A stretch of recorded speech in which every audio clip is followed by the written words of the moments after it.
તો ફ્રેન્ડ્સ આજે આપણે બનાવીશું મમરાની ચીક્કી. તો મમરા લઈ લીધા છે અને એને ચારી લીધા છે. તો હવે મેજરમેન્ટના કપ પ્રમાણે આવું 1 કપ ફૂલ ભરી અને આપણે મમરા લેવાના.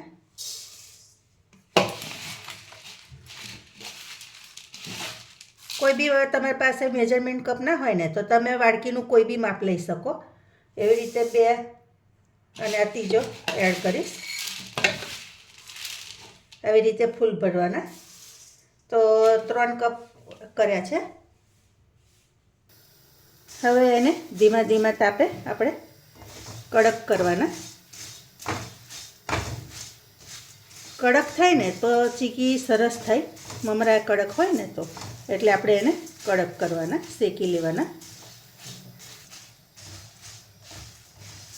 એને મીડિયમ તાપે આવી રીતે સરસ શેકાવા દેવાના.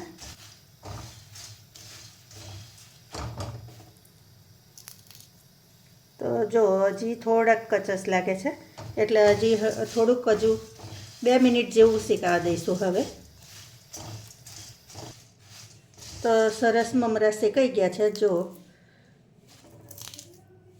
હવે એને ગેસ બંધ કરી દેવાનો અને એને થોડાક ઠંડા થવા દેવાના.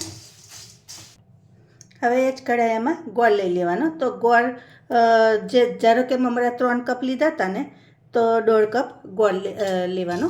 તો આ 1 કપ છે અને બીજો અડધો કપ અને બીજો અડધો કપ એવી રીતે 1.5 કપ ગોળ એડ કરવાનો. હવે ગેસની ફ્લેમ ચાલુ કરી દેવાની અને ગોળની અંદર 1/4 કપમાં 4 ચમચી જેવું પાણી રેડી દેવાનું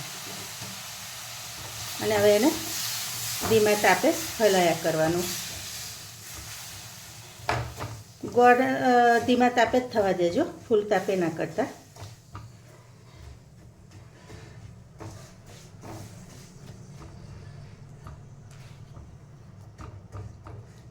આ બધા ગાંગડા હોય ને એને ભાગતા જવાનું અને ગોળ થોડીક વારમાં તો સરસ ઓગળી જશે. તો જો હું તમને નજીકથી બતાવું.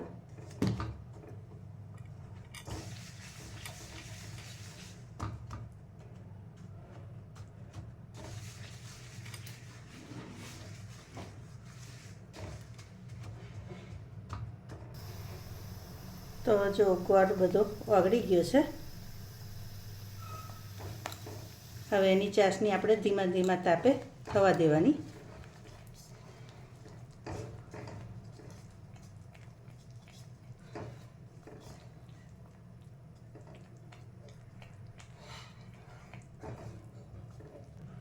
ચાસણી આવી ખદખદવા આવે ને એટલે એમાં આપણે ઘી 1 ચમચી એડ કરી દઈશું. તો ઘી એડ કરી દેવાનું અને હવે એને બરાબર થવા દેવાનું.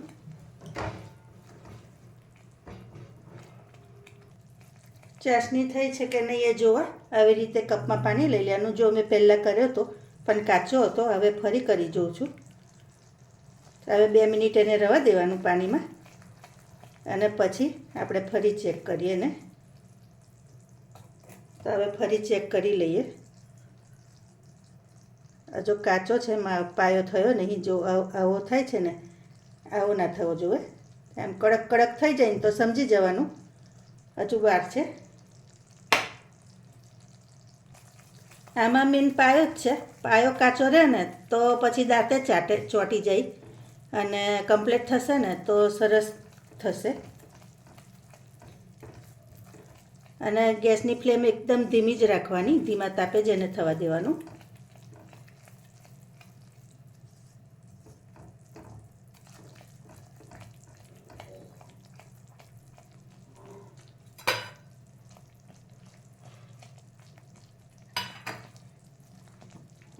હવે ફરી હું કરી જોઈશ પાણીમાં.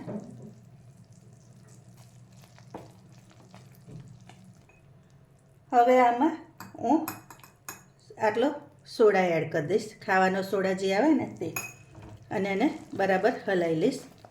અને એની જોડે એક બીજી વસ્તુ એડ કરીશ, સૂંઠ. તો સૂંઠ આમાં થોડીક એડ કરી દેવાની એટલે જો બાળકોને ટેસ્ટમાં સારી લાગશે અને ગોળને લીધે થોડુંક એમ જ્યારે ગળપણ ના ખાવાનું હોય બાળકોને કૃમિને લીધે, તો થોડુંક સૂટ હશે ને તો વધારે સરસ થશે. અને સોડા નાખવાથી શું થશે, મમરાની ચીક્કી એકદમ સોફ્ટ થશે. હવે આપણે એને ગેસની ફ્લેમ બંધ કરી દઈશું. ગેસની ફ્લેમ બંધ કરી અને મમરા અંદર એડ કરવાના. અને હવે જલ્દી બધું મિશ્રણ હલાવી લેવાનું. અને પછી અંદર એડ કર્યા પછી તમારે ફરી ગેસની ફ્લેમ ચાલુ કરી દેવાની.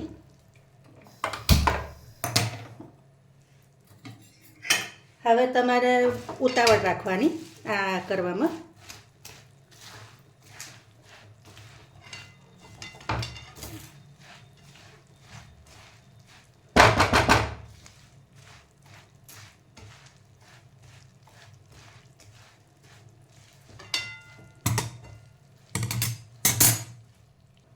હવે મેં થાળી ગ્રીસ કરીને રાખી છે, એમાં આપણે અંદર એડ કરી દેવાનું.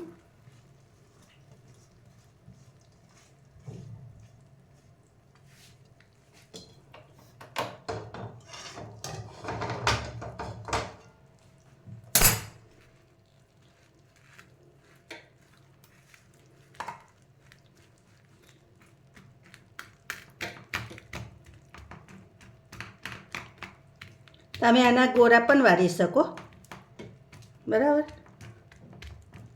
આવી રીતે એને ઠારી દેવાનું. હવે ગરમમાં જ એના કાપા પાડવાના, નહીં તો પછી એ પડે નહીં.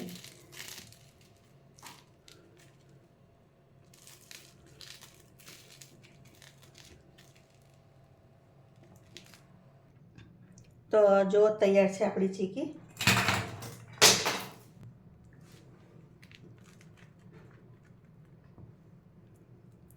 તો સરસ મજાની ચીક્કી તૈયાર થઈ ગઈ છે. ચાલો ફ્રેન્ડ્સ, ખાવા. મારી અવનવી રેસીપી જોવા માટે મારી ચેનલને લાઇક, શેર, સબસ્ક્રાઈબ કરજો. Thank you.